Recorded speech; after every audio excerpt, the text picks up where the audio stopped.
bersikap berlebih-lebihan kepada orang soleh itu dari sunnahnya Yahudi. Dari sunnahnya siapa? Nasrani. Nah kadang-kadang kita belum benci terhadap Yahudi. Yahudinya memang Masya Allah. Tetapi tanpa kita sadar terkadang kita terjatuh ke dalam perbuatan-perbuatan orang-orang Yahudi. Tanpa kita sadari terkadang kita jatuh dalam perbuatan-perbuatan orang-orang Nasrani. Dan ini telah dikhabarkan oleh Nabi SAW. La tatba'anna sunnana man kana qablakum shibran bi shibrin wa dhira'an bi dhira'in hatta dakhala hujran dabbin la dakhaltumuh. Bahwasannya umat ini akan mengikuti umat-umat yang terdahulu satu jengkal demi satu jengkal, satu hasta demi satu hasta. Dan kalau seandainya umat terdahulu masuk ke dalam lubang biawa, kenapa di sini Rasulullah menyebutkan lubang biawa? Disebutkan oleh para ulama, lubang biawa itu adalah lubang yang sangat rumit. Begini-begini, apa nih bahasanya? Berkelok-kelok. Antum pernah ke Padang, pernah lihat kelok berapa? Kelok 9, lebih kelok-kelok lagi deh. Iya, Rasulullah sengaja menggambarkan sesulit apapun ya, untuk bisa taklid dengan mereka, tetap akan ditaklidi, tetap akan diikuti. Ya, kalau lihat orang-orang kafir sana pakai rambut panjang seperti ini, di sini nggak ada rambut, sulit nggak diikuti. Kalau biasanya kita potong rambut save 20.000, nah kalau potong rambut kayak gini kira-kira berapa butuh biaya? Nggak cukup di Penayung, mungkin harus pergi ke Medan, harus ada begininya nih. Tapi tetap diikuti walaupun sulit. Tetap diikuti. Sadaqah Rasul sallallahu alaihi wasallam. Iya. Kemudian para sahabat bertanya, siapa mereka ya Rasulullah? Apakah mereka Yahudi dan Nasrani? Siapa lagi kalau bukan mereka? Siapa lagi kalau bukan Yahudi dan Nasrani yang memang diikuti oleh umat ini? Dan tidak ada yang selamat kecuali siapa yang diselamatkan oleh Allah Subhanahu wa taala. Dan di antara sifat-sifat mereka yang disebutkan oleh Syekh, ya, bukan kata saya ya. Kata Syekh adalah sikap berlebih-lebihan kepada orang saleh. Dari kesyirikan adalah al-ghulu fi salihin, berlebihan kepada orang saleh, dan ini dijelaskan oleh Ibnu Hajar juga dalam Fathul Bari. Bahwasanya aslu ibadatil musyrikin, asal dari ibadah orang musyrikin adalah al-ghulu fi salihin, berlebihan dalam orang saleh. Antum lihat sekarang kesyirikan terjadi semuanya berkaitan orang saleh. Yahudi kepada Uzair, orang saleh itu bukan? Orang saleh.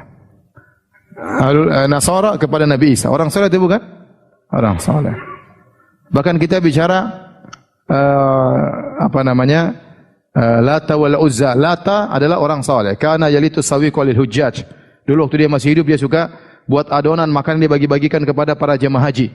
Setelah dia meninggal, kuburannya didatangi kemudian diibadahi, akhirnya mereka menyembah kepada Lata. Waktu dia masih hidup orang saleh.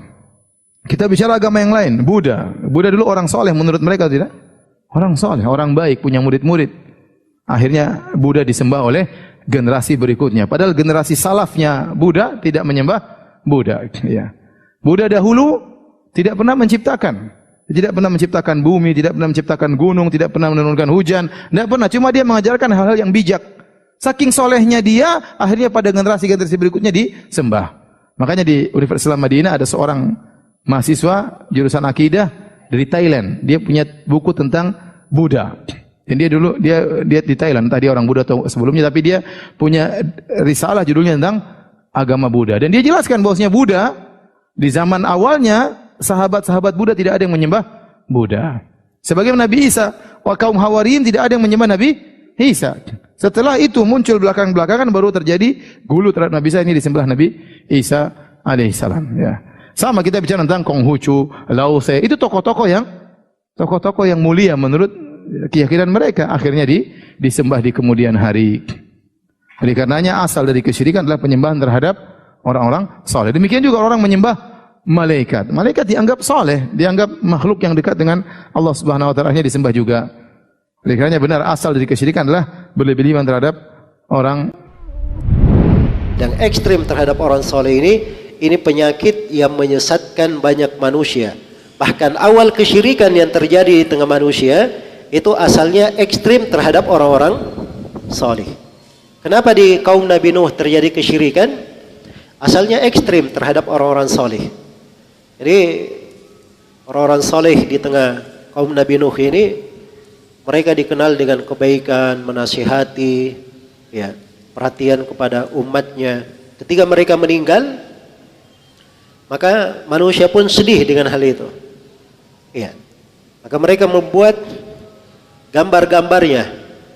Nah, alasannya kalau melihat gambar orang salehnya, maka mereka ingat lagi wejangan-wejangan orang salehnya, lebih bersemangat beribadah. Ya. Maka hilang generasi yang pertama ini, datang generasi berikutnya, generasi berikutnya, generasi berikutnya. Akhirnya mereka katakan, wah ini orang-orang yang diagungkan. Mereka pun bentuk patung-patung, akhirnya menjadi berhala yang apa? Diibadahi. Jatuhlah mereka di dalam kesyirikan. Karena itu gulu ini adalah hal yang dilarang di dalam agama. Bahkan dari pokok dakwah di dalam Islam melarang untuk ekstrim dan gulu. Karena itu Nabi SAW sendiri mengingatkan tentang dirinya. Kata beliau di dalam hadits Umar bin Khattab riwayat Muslim, riwayat Al-Bukhari, la tutruni kama atratin nasara Isa bin Maryam. Fa inna ma ana abd faqulu Abdullahi wa rasuluh. Kata beliau, jangan kalian berlebihan di dalam menyanjungku seperti orang-orang Nasara berlebihan di dalam menyanjung Isa bin Maryam. Saya ini, kata Nabi, hanyalah seorang hamba, sama dengan kalian semua manusia biasa. Maka katakanlah Nabi Muhammad adalah hamba Allah dan Rasulnya. Ini hamba Allah dan Rasulnya, ini pertengahan. Beliau adalah hamba Allah. Ini bantahan terhadap orang Syiah, orang Sufi, dan siapa saja yang ekstrim terhadap Nabi, berlebihan. Beliau juga manusia biasa. Rasul, ini bantahan terhadap kaum munafikin, orang-orang orientalis, orang-orang liberal yang menyepelekan kedudukan Rasulullah Sallallahu Alaihi Wasallam. Pertengahan. Ahli sunnah itu selalu pertengahan. Iya, demikian. Wallahu ta'ala alam.